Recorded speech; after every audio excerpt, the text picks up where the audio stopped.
Ça va. Bon, ça va être diffusé quand sur la France Télévisions, c'est ça, c'est de la merde des Canal Plus et tout ça. Bon, tu feras. Bon, je passe pour mes amis francophones, tu vois. Avec la tête, tu imagines un petit peu le dégât à l'intérieur. Bon, je passe. C'est iranienne alors. Oh, oui, c'est nickel. La canal, la canal, la canal, la canal, la canal, la canal. Oh, ok, c'est mon père.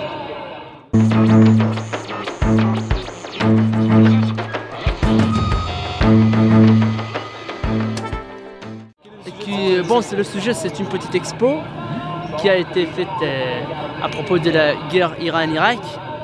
Et puis, l'important c'est que, bon, juste pour dire aux gens que oui, comment on a pu résister pendant 8 ans devant les forces qui venaient de l'ouest et de l'ouest. Et puis, c'est la force de fondateur de la révolution, Imam Khomeini, qui a fait une sorte de libération nationale, tu vois. Que tout le problème de l'Ouest et des Américains, c'est pas du tout de l'Occident plutôt, c'est pas du tout le genre tu vois, de toute cette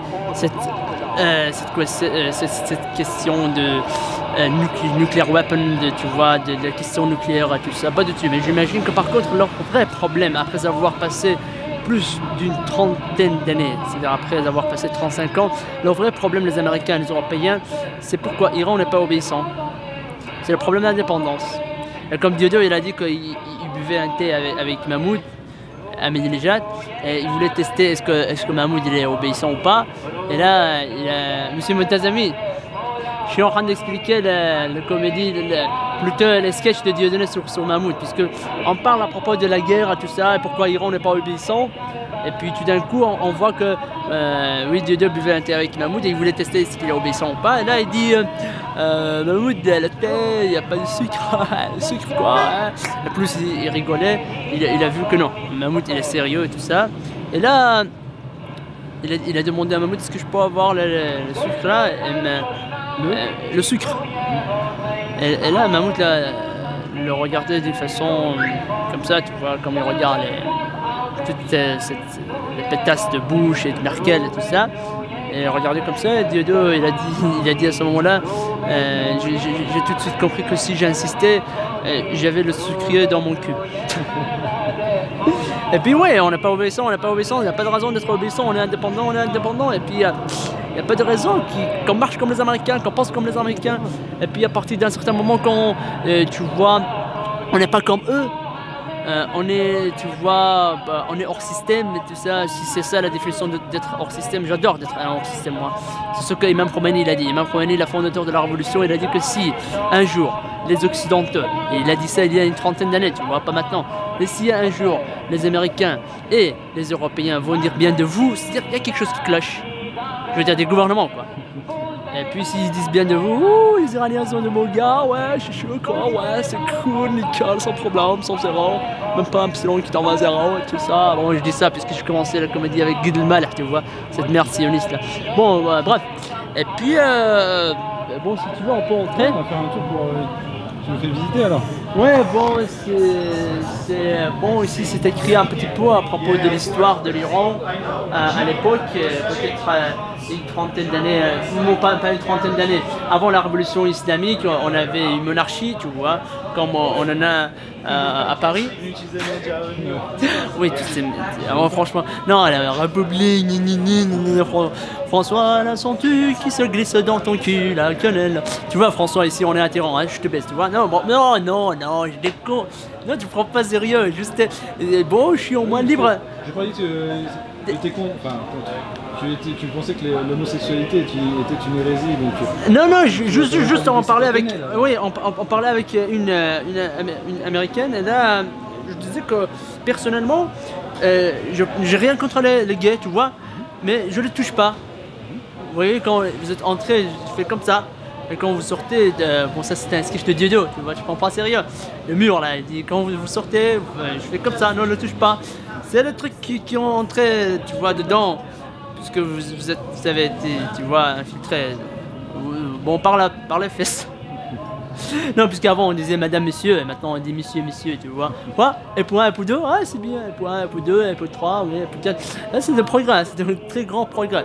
En Europe, aux États-Unis, Amérique. Si pour revenir sur la guerre en Irak, est-ce que tu veux nous parler de certains personnages en particulier? C'était bon, ici c'est pas le personnage, ici il parle un petit peu de l'histoire et de ce qui était comme les rois avant de la Révolution. Il parle un petit peu de ce qui est de Qajar, qui était avant Pahlavi. Et puis ça tout il parle de Qajariens. Et puis on avance un peu, voilà, ici peut-être on voit bien la photo de Reza Pahlavi qui était le fondateur de la monarchie pahlaviste. Et puis à côté on a cette pure merde qui était un agent des États-Unis, et tu vois, il s'est bougé les fions, il était prêt pour tout dire pour les États-Unis, même si les Américains lui demandaient, moi il le prenait pas mal, je suis pas vulgaire, mais juste je suis un petit peu inspiré par la comédie hollywoodienne, mais je pense que si les Américains ils ont demandé à ce mec de se sucer le bite, il le faisait. Tu d'écarter les fesses. Ouais, mais ça c'est un petit peu, tu vois, c'est la culture de François. Et puis, voilà, c'est quelqu'un qui, à cause de ce monsieur-là, on a les pièces de la civilisation iranienne qui sont dans le musée de Louvre à Paris. C'est-à-dire que moi, c'est-à-dire comment j'arrive pas à croire que comment on peut payer quelqu'un. C'est-à-dire, il a été payé pour les Français à l'époque, qu'il les vend les pièces de ce qu'on appelle en Shiraz. C'est une grande partie de la civilisation perse. Et puis j'arrive pas à croire, tu vois. C'est comme si par exemple François Hollande il va vendre par exemple oui, quelque chose comme ça, ou bien Charles de Gaulle à Merkel, tu vois. Bon, peut-être il va le faire dans quelques jours, c'est pas tellement, mais quand même, quand même, hein. Quand même, hein. Mais je suis très attaché à cette tradition juive merdique. Bon, et puis voilà, c'est un mec qui a. Bon bref, franchement j'ai envie de vomir. On a déjà assez parlé. Ouais, j'ai envie de vomir quand je parle de tout ça. Les autres ce sont tous des monarchies. Et puis ici ce qui est écrit, c'est que bon, ici ça est écrit à propos de Saddam Hussein qui ont à l'époque attaqué l'Iran. Et puis tout le reste du monde de l'Ouest comme de l'Ouest était, tu vois, contre l'Iran. Je parle du gouvernement. Et puis les sanctions économiques et tout ça. Et puis tu vois la pression des médias, ce qu'on appelle l'invasion culturelle, et puis la pression de soi-disant les organisations internationales, l'ONU. Oui, l'ONU et tout ça, et que chaque fois comme le Dieu il le dit, chaque fois quand je le vois à la télé, mes collègues humoristes, tu vois, allume la télé, on va enregistrer, tu vois. Bon, bref, ici c'est un petit peu la photo de ce qui s'est passé pendant la guerre. Et puis, j'ai une question. À partir d'un certain moment, juste un point, ces gens-là étaient prêts de donner leur vie. Tu vois, parce que c'est ce dont je voulais parler. Oui. Parce qu'il y avait beaucoup de volontaires. Oui, c'est ça la question. C'est que c'est pas comme l'armée française qui recrute les Africains à venir battre avec les Allemands, tu vois. Que les Africains sont morts dans les 2 premiers jours. On pouvait plus combattre, quoi. Tu vois, on était que 2. Non, tu vois, après le Sénégalais qui dit c'est un peu exagéré de dire. Bon, bref, la question c'est que ces gens-là étaient prêts à donner la vie pour quelque chose qui était au-delà de tout ça, qui était formidable, qu'on peut pas comprendre, tu vois. Bon, moi personnellement, je dis ça à mes potes français, moi j'écoute de Charles Aznavour, j'écoute, même si dernièrement il a dans la clip de Dieudo, il a pris la défense de ceux qui, je sais pas, Daesh et tout ça. Bon bref, j'écoute de Charles Aznavour, j'écoute de Charles Trenet, j'écoute de Jacques Brel, j'écoute de Julien Clerc, j'écoute de Claude François, j'écoute de toute la classe musicale française, tu vois, Brassens et tout ça. Mais par contre, avec tout ça, tu vois, je peux que regarder le ciel, alors le ciel matériel. Mais avec ça, les valeurs pour lesquelles ils se sont sacrifiés, c'est le 7e ciel, quoi. Tu vois. Et puis eux, ils ont donné leur vie à quelque chose qui était très important. C'est ce que le guide suprême a dit. Et c'est ça la différence entre, bon, je veux pas dire que, oui, pourquoi je suis ici, puisque je suis musulman chiite, mais par contre, la différence, c'est que tout le monde qui sont plutôt dans ce système idéologique islam chiiste, il se voit prêt à soumettre tout ce que le guide suprême a dit. Tu vois, c'est pour ça que quand on a demandé à la personne, comment on dit, bodyguard en français, oui, la garde du corps de Sayyid Hassan Nasrallah, on lui a demandé combien, à quel point, à quel niveau tu crois à Sayyid Hassan Nasrallah. Il a dit à un niveau que si Sayyid Hassan Nasrallah va me demander de m'égorger, je vais le faire. Et puis on lui a demandé à quel point tu crois à ce guide suprême Khamenei. Il a dit si le guide suprême il me demande d'égorger Sayyid Hassan Nasrallah, je vais le faire. Tu vois, bon, c'est un petit peu différent. Tu vois, le monde, je pense pas que l'enculé BHL va comprendre ça. Tu vois, c'est différent, c'est idéologique, c'est profond. Et pourtant, c'est pas du tout extrémiste. C'est pas du tout extrémiste, tu vois. Et franchement, ce compte de manipulation des médias et tout ça, de toujours faire tu vois, les informations anti-iraniennes, la France, elle a Paris, quoi, tu vois. Moi, quand j'ai dit à mes proches que j'allais en Iran, ils m'ont dit fais attention à toi, fais attention à toi. Oui, ils vont te couper la bite, c'est ça, ouais. On n'est pas en Israël, on est à Tel Aviv pour, comment dire, la cérémonie de circoncision. Oui, comme il le dit, le chef de CRIF et l'ICRA, oui, ils sont adhérez-vous à l'ICRA, circoncisez-vous.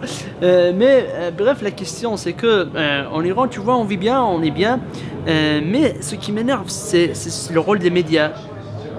C'est pour ça que nous aussi on essaie de faire de oui, la c'est pour ça que j'apprécie beaucoup le rôle de cercle de volontaires. Et puis, tu vois, tout ce que nos amis français sont en train de faire, tu vois, tout ce que des gens comme Dieudonné à haut niveau, et puis Alain Soral, Maria Poumier, Paul-Henri Planreux, tu vois, Jean-Michel Vernochet, Gilles Mounier, la partie solidaire, et tous les autres, ceux qui sont en train de faire, c'est un petit peu un travail qui va exploser dans certaines années, puisque justement hier on parlait avec M. Montazami, on disait que la situation de la France, c'est pas du tout normal. C'est-à-dire quoi? C'est-à-dire qu'à partir d'un certain moment, quand on voit la situation de Dieudonné, quand on voit la situation des gens qui écrivent en ligne sur sionistes et qui sont emprisonnés, qu'on voit Hervé Ressan qui a été interdit de sortir et on lui a mis de... Il y a eu également Kémy Seba. Oui, Kémy Seba récemment, j'ai vu grâce à Cercle des volontaires, j'ai eu l'information qui a été mis en tôle. Et puis à partir d'un certain moment, franchement, j'arrive pas à comprendre. C'est pas le cas aux États-Unis, c'est pas le cas. LDG, Ligue de défense de Juifs, Defense Jewish League, si je ne me trompe pas en anglais. Mais c'est une organisation qui a été classée par FBI et les organisations israéliennes même parmi les institutions terroristes. Aux États-Unis comme à Tel Aviv. Je comprends pas. Eux-mêmes, ils le définissent comme terroristes. Et en France, à Paris, ils sont libres. Qu'est-ce qui se passe? Ils sont libres, ils ont le drapeau et tout ça, ouais, on se bouge le kion, et puis, ouais, je te baisse toi, je te la ferme, et puis en bagarre. Mais il y a même, parce que la LDJ, bon, ils font quelques exactions, mais il y a notamment, parmi eux, il y a Ulcan, qui vraiment a fait des...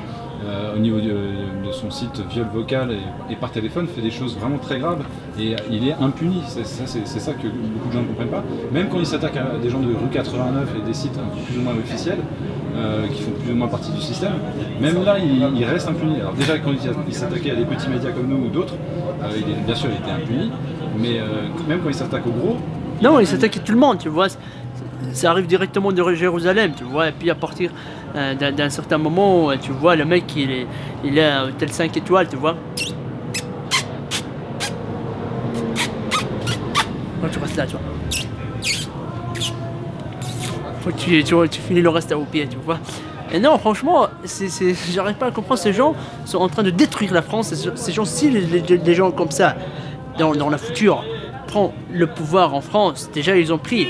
Mais si ce genre d'extrémistes, comme LDG, qui sont déjà, si on peut sortir et parler en même temps, si ce genre de personnes, si ce genre de personnes prend le pouvoir en France, la France est opposée à elle-même.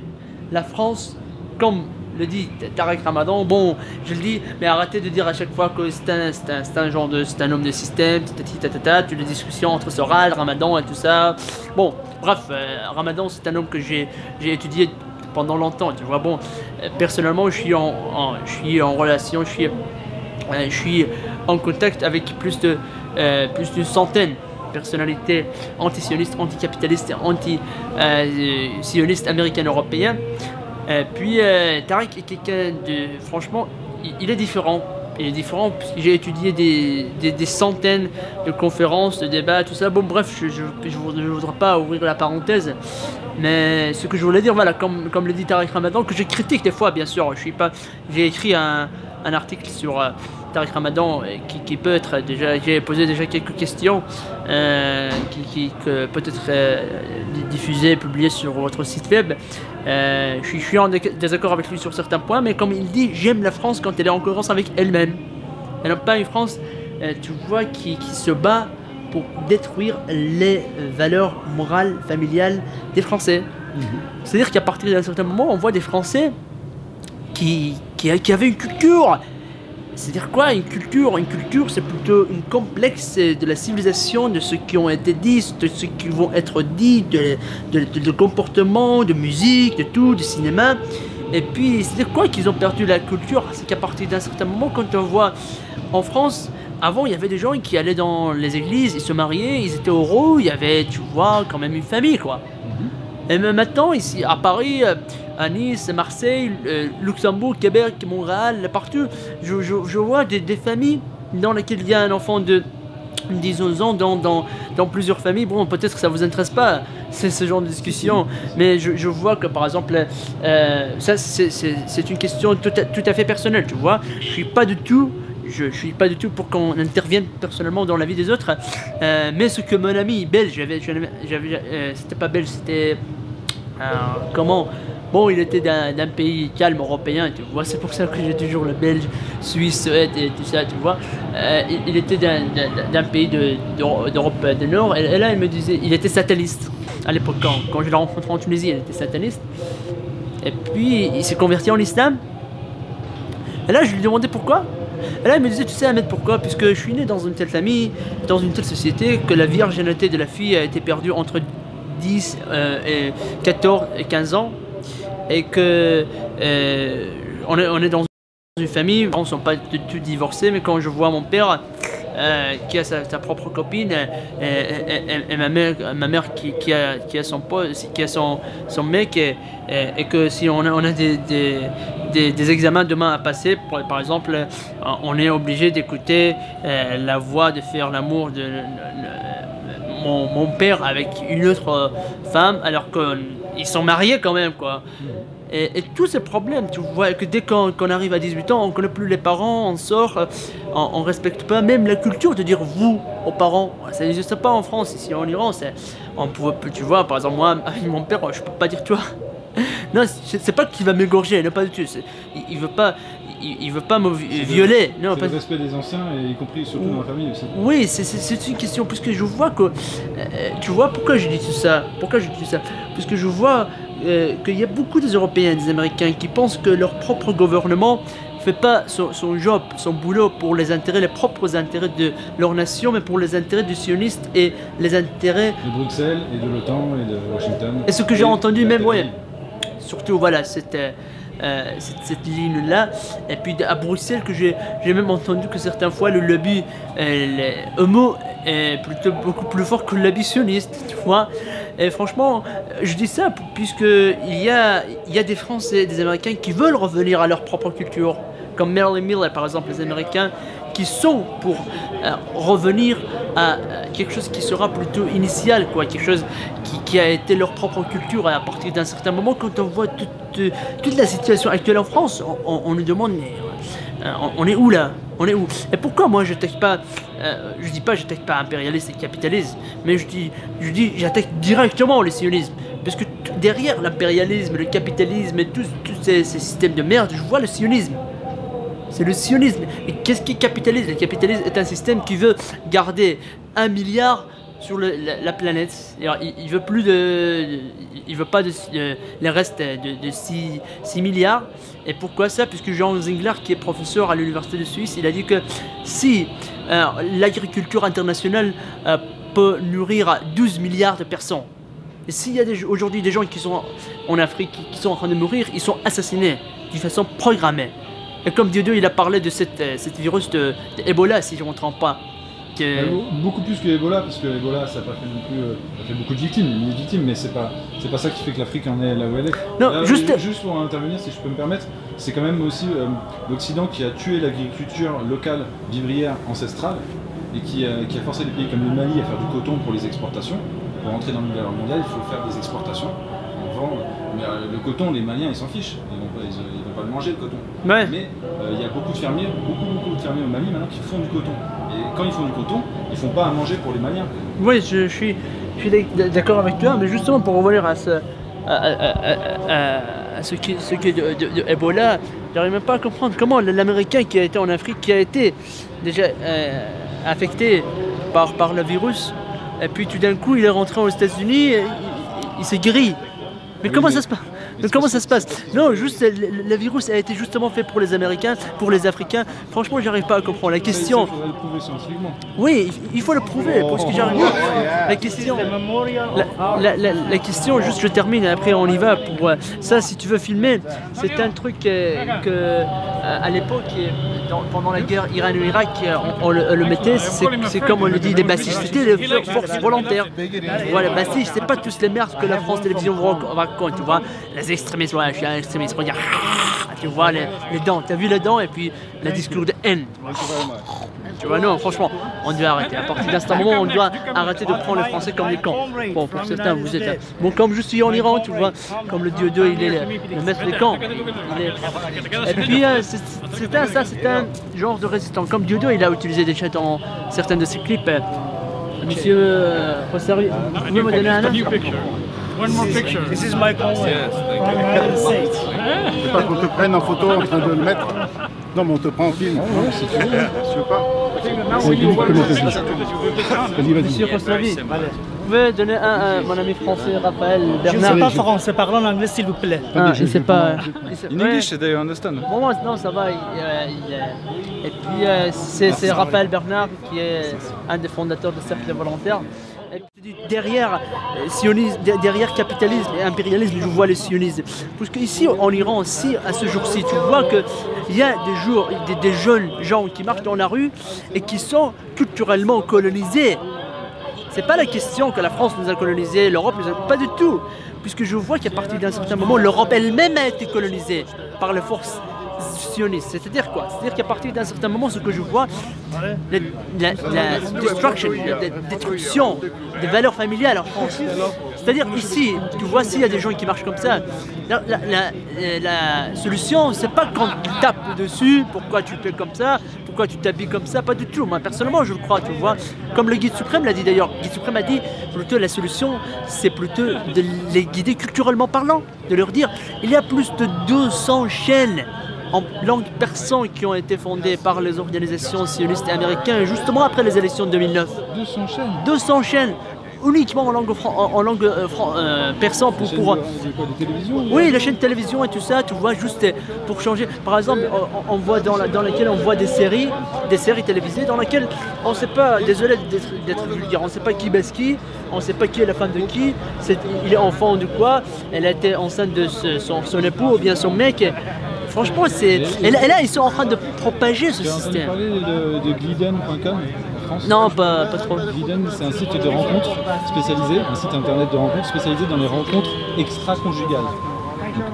Quand tu es marié pour avoir une relation avec une femme, mais hors mariage. Ouais, bon, bref, et après on a les relations sexuelles avec les animaux et tout ça. Mais non, c'est déjà venu en France. On a même des sociétés qui sont en train de louer des animaux, par exemple un chien, pour une femme qui a envie d'être baisée par un chien. Franchement, c'est dégoûtant quoi. Mais la question c'est pas ça. La question c'est que si aujourd'hui, par exemple ici, nous sommes dans le ministère des Affaires étrangères iranienne.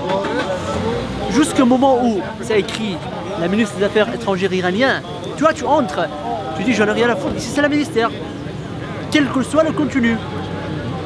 C'est-à-dire qu'à partir d'un certain moment, si le modèle tombe, qui est modèle sioniste, moi je dis que dès que le modèle sioniste tombe, les gens ici en Iran qui sont culturellement colonisés, ils vont chercher d'autres modèles.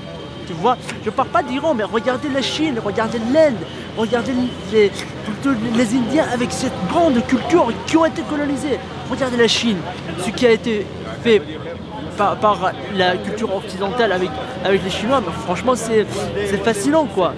Et puis bon, jusqu'à ce modèle sioniste existe en Europe, aux États-Unis, il se présente comme le rêve américain, le rêve européen. Ouais. It's time to go, Ashwari. Ok, we're going. Juste je termine sur un point. Juste que ce modèle existe, ils vont continuer à croire ce système. Une fois que le système a été tombé, une fois que le tableau a été tombé, vous cherchez une autre tableau. Vous cherchez quelque chose d'autre comme modèle. Et là, c'est le point fort. Non, je vous ai dit que c'est... In English, please. You know French? Je ne sais pas français. Ah, d'accord, ok. Okay. So, by the way, he's a French journalist. He's the founder of the Cercle de Volontaires, anti-Zionist website. And he's an activist and he's interviewing the people and he has the courage to pay his own ticket. I'm very sorry. Okay, nice to meet you. Hope to see you again. Thank you.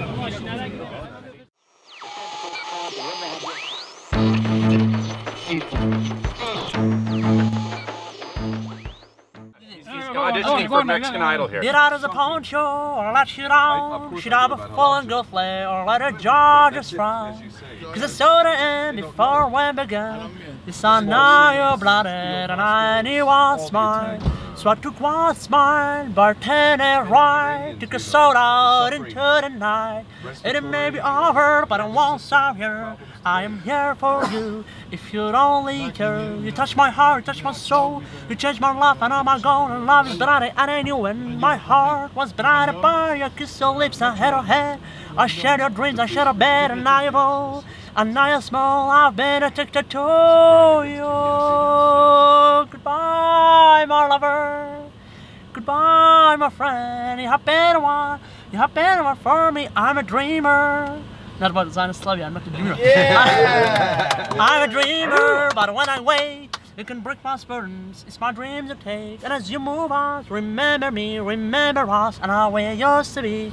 I've seen her cry, I've seen her smile, I watched sleeping for a while. I've been the father of your child. I spend a lifetime with you, I know you're feeling, you know mine, and I love you. I swear that's true, I cannot live without you. Goodbye, my lover. Goodbye, my friend. You have been one. You have been one for me. I'm so hollow, baby. I'm so hollow. I'm so hollow. I'm so hollow, baby. I'm so hollow. I'm so hollow.